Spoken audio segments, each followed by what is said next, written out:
Martians! Welcome back to my channel. So, bet nyo ba yung Martians? Ayun, wala lang. Kasi, yung Mars kasi, masyado na siyang common.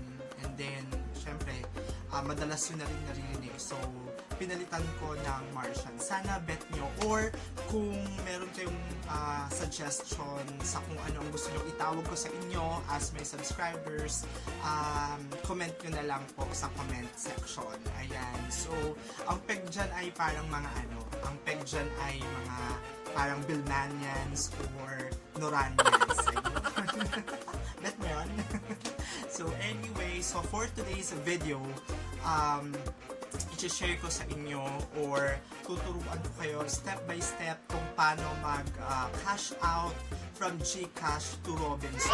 Kasi maraming tutorial, maraming video kung paano mag-cash out from Gcash to Palawan, then Gcash to Pure Gold, pero wala akong nakita sa na-research ko sa YouTube, wala akong nakita na tutorial na Gcash, cash out from Gcash to Robinson. So, since nasa Robinson ako nag-cash out, so i-share ko sa inyo yung kaunting information lang naman na natutunan ko based on sa experience ko sa pag-cash out sa Robinson from Gcash. Ayan. So, kung gusto nyo pang matuto or kung gusto nyo matutunan kung paano mag-cash out from Gcash to Robinson, mag-subscribe na kayo.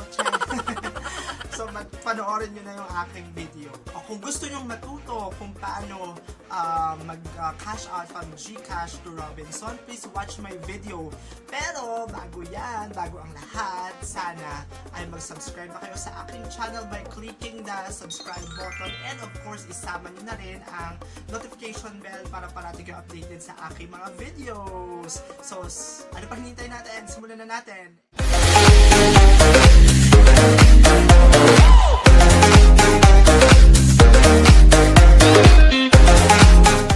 First step na kailangan nyo gawin ay syempre pumunta kayo sa Robinson or sa malapit na Robinson sa inyong lugar.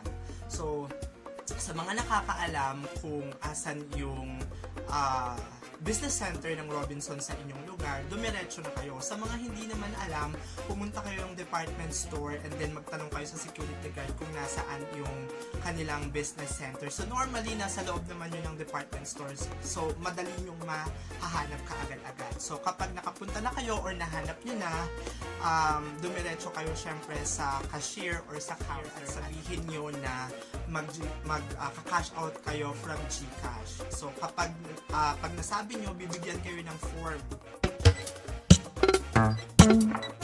Second step na kailangan nyong gawin, so after na mabigyan kayo ng Gcash form ng cashier, kailangan nyo itong fill outan.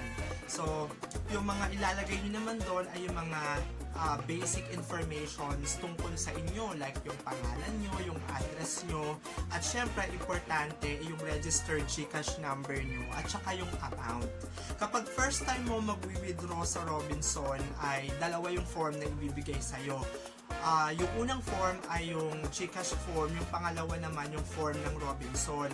Para naman yun sa records ng Robinson. Doon ipapasok nila yung information mo dun sa system nila para meron ka ng record. So that is for record purposes only.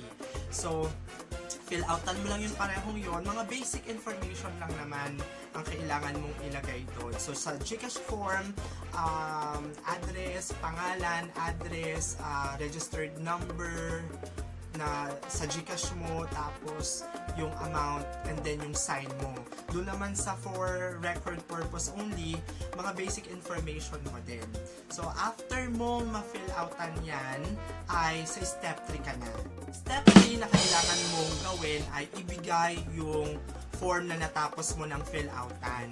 So, bigay mo lang siya dun sa counter at bahala na yung counter na mag-record nun at ipasok sa system nila. At ikaw ay maghintay ka na isend sa'yo yung PIN code. Pag na-receive mo na yung PIN code sa number mo or sa cellphone mo, kailangan mong mag-reply. So, ando naman, may instruction naman doon. So, yung PIN code na isi-send sa'yo, magsisend ka or magre-reply ka with the same number. So, i-type mo doon yung cash out yung word na cash out, tapos yung PIN code na ibinigay sa'yo o na-receive mo through text. Okay? Pag na-applyan mo na yung number na nag-send sa'yo ng PIN code, maghintay ka lang sandali at iti-text ka uli. Okay? So, iti-text ka na successful na yung pag-send mo ng money from your Gcash. So, pag na-receive mo na yon, ipakita mo na doon sa counter at maghintay ka lang ng sandali. Okay? So, huwag kalimutan, ang i-reply nyo doon sa nag-send sa inyo ng PIN code ay ang word na cash out plus yung PIN code number. And last step ay get your cash. Okay? So, hintay ka lang sandali after mong matanggap yung text na successful na nakapag-send ka na ng money from your Gcash. Okay? Wait ka na lang sandali and of course, get your cash. Ganun lang kadali. Oo nga pala, bago ang lahat, nakalimutan ko sabihin sa inyo na meron siyang service charge. So, for every 1,000, meron siyang 20 pesos na service charge. So, kung mag-withdraw kayo ng 3,000, 60 pesos po yung service charge. Pag 5,000, 100 pesos po yung service charge.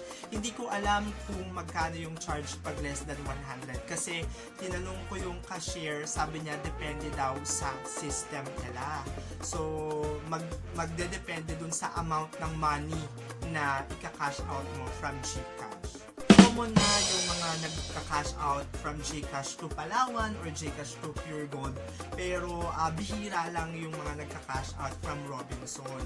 So siguro malapit kasi yung Palawan or Pure Gold sa atin. Pero in case na malapit din yung Robinson sa inyo, pwede nyo nang withdrawin or pwede nyo nang i-cash out yung pera nyo from Gcash to Robinson. Ganon din naman. At syempre napakadali lang. So, napakadali lang talaga mag-cash out sa Robinson from your Gcash account. So, siguro overall, parang magtatagal ka lang ng mga 10 to 20 minutes. Depende kung gaano ka kabilis mag-fill out doon sa form na ibibigay sa'yo. Yun. Pero overall, siguro yung stay mo lang doon ay 10 to 20 minutes. Okay ka na. Makakaalis ka na with your cash. And aside from that, of course, safe ka kasi nasa loob ka ng mall at malamig habang hinihintay mo ang iyong cash.